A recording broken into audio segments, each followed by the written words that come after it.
Top 10 के sponsor है Adnan water tank, safe and healthy water storage solution, Ballaguda, Hyderabad. अस्सलाम वालेकुम नाज़रीन, मैं हूं आसिम खान और आप देख रहे हैं BBN चैनल। आइए देखते हैं आज की टॉप 10 न्यूज़। इराक के अलकुद शहर में एक शॉपिंग मॉल में हुई भयानक आग के हादसे में 60 से ज़ायद लोग हलाक हो गए, जबकि कई लोग इसमें ज़ख्मी हैं। रिपोर्ट्स के मुताबिक आग पहले फ्लोर से शुरू हुई और जल्द ही पूरी बिल्डिंग में फैल गई। इमरजेंसी टीम्स ने लाशों को करीबी अस्पताल मुंतकिल किया, लेकिन इनमें से कई लाशें इतनी जल चुकी है कि पहचान भी मुश्किल है। फिलहाल आग की वजह की तहकीकात जारी है और 48 घंटों के अंदर इंक्वायरी रिपोर्ट सबमिट किए जाने का हुक्म भी जारी किया गया है। सीरिया और इजराइल के दरमियान तनाव और भड़क गए जब इजरायली जेट ने दमास्कस में डिफेंस मिलिट्री और मिलिट्री हेडक्वार्टर्स पर हवाई हमले किए, जिसमें कम से कम 3 लोग हलाक और 34 लोग जख्मी हुए।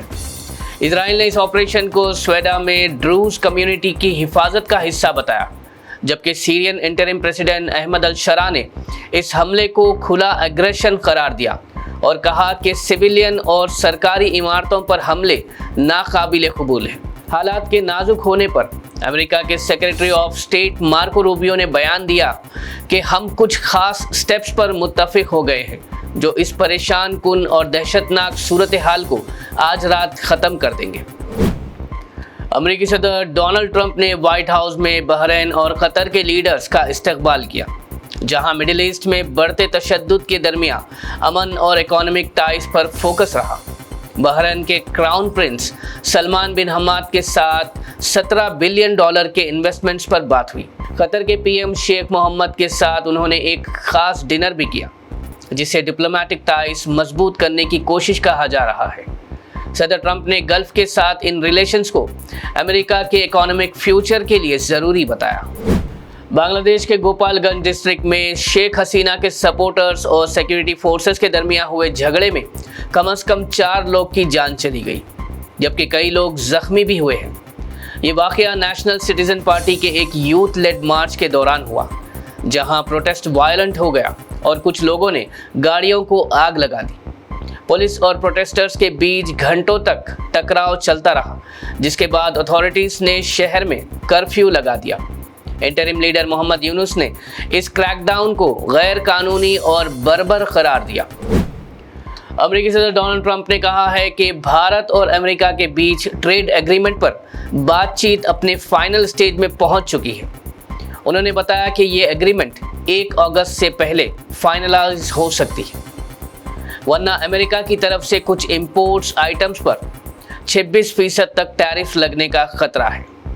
कॉमर्स मिनिस्टर पीयूष गोयल ने भी कंफर्म किया कि ये टॉक्स तेज़ी से आगे बढ़ रहे हैं और दोनों तरफ एक विन विन समझौता की उम्मीद है। ये डील मैन्युफैक्चरिंग, केमिकल्स और सर्विसेज एक्सपोर्ट्स के लिए फ़ायदेमंद साबित हो सकता है और अगर सब कुछ प्लान के मुताबिक हुआ तो ये डील दोनों इकोनॉमीज़ के लिए स्ट्रैटेजिक माइलस्टोन बन सकती है। बिहार में वोटर लिस्ट के मामले पर कांग्रेस लीडर राहुल गांधी ने इलेक्शन कमीशन पर सख्त तनकीद की और कहा कि EC का मतलब अब इलेक्शन चोरी बन चुका है। उन्होंने बिहार के स्पेशल इंटेंसिव रिवीजन प्रोसेस को वोट चुराने की साजिश करार दिया। राहुल ने कहा कि जैसे महाराष्ट्र में बीजेपी ने इलेक्शन कमीशन के जरिए चुनाव चुराया, वैसा ही खेल बिहार में भी खेला जा रहा है। कांग्रेस का कहना है कि राहुल के प्रोटेस्ट के बाद ही सुप्रीम कोर्ट ने भी इस मामले में मुदाखलत की। फिलहाल बिहार के आने वाले इलेक्शन से पहले ही वोटर लिस्ट का ये तनाज़ा एक बड़ी पॉलिटिकल लड़ाई में तब्दील होता जा रहा है। करीब 1000 भारतीय तलबा ने PMO और मिनिस्ट्री ऑफ एक्सटर्नल अफेयर्स को एक जॉइंट लेटर भेजकर वीज़ा अपॉइंटमेंट स्लॉट्स के मसले को फौरी तौर पर हल करने की अपील की है।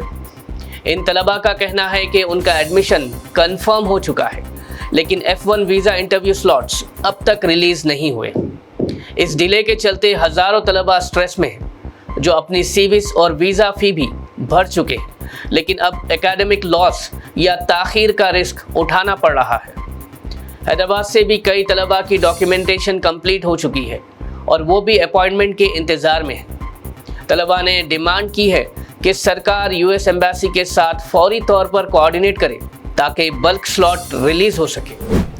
हैदराबाद के मलकपेट एरिया में सीपीआई लीडर के चंदू नायक के कत्ल के केस में पुलिस ने 9 लोगों को मुलजिम नामजद किया है। पुलिस ने इन्वेस्टिगेशन के दौरान एक मारुति स्विफ्ट कार भी बरामद की जो रेंटल एजेंसी से ली गई थी। सीसीटीवी फुटेज और मोबाइल टावर डेटा के जरिए कुछ सस्पेक्ट्स की शनाख्त हो गई है, लेकिन अक्सर मुलजिम अभी भी पुलिस की पकड़ से बाहर है। चंदू नायक के घर वालों ने इस कत्ल को पुरानी दुश्मनी और जमीनी तनाजा से जुड़ा हुआ बताया। पुलिस इस केस को क्रिमिनल कॉन्स्पिरेसी और प्लान्ड मर्डर के एंगल से इन्वेस्टिगेट कर रही है। तेलंगाना पुलिस ने 10 स्पेशल टीम्स तैनात की है जो हर पहलू से मैनहंट जारी रख रही है। तेलंगाना के मक्तल और नारायणपेट में यूरिया की कमी ने किसानों को परेशान कर दिया है, जहां वो कोऑपरेटिव सोसाइटीज के बाहर लंबी लंबी लाइंस में खड़े दिखाई दिए। कई किसानों ने शिकायत की कि प्राइवेट ट्रेडर्स यूरिया को स्टॉक करके ब्लैक मार्केट में महंगी कीमत पर बेच रहे हैं। हनमकोंडा और परकाल जैसे इलाकों में भी यही हालत है, जहां किसान 8 से 10 दिन लाइन में लगकर भी यूरिया नहीं ले पा रहे हैं। Agriculture minister T Nageswara Rao ने कहा कि सेंटर ने 5 लाख मेट्रिक टन्स में से सिर्फ 3.6 लाख मेट्रिक टन्स ही सप्लाई किया। उन्होंने सेंटर से फौरन एडिशनल एलोकेशन की अपील की है। अगर ये सप्लाई जल्द नहीं आई तो खरीफ सीजन की फसलें और किसानों की आमदनी दोनों पर बुरा असर पड़ सकता है। बंकाचर्ला गोदावरी प्रोजेक्ट को लेकर तेलंगाना की सियासत में एक नया तूफान उठ गया है, जहां बीआरएस एमएलसी की कविता ने वजीर आला रेवंत रेड्डी से इस्तीफा मांग लिया। कविता का कहना है कि रेवंत रेड्डी ने तेलंगाना के पानी को आंध्रा के हाथ बेच दिया और उन्होंने खुद अपने दिए गए स्टेटमेंट्स को झूठा साबित कर दिया। उन्होंने याद दिलाया कि रेवंत ने पहले मीटिंग में शामिल ना होने का वादा किया था, लेकिन बाद में दिल्ली जाकर आंध्रा सीएम के साथ मिलकर कमेटी बनवा ली।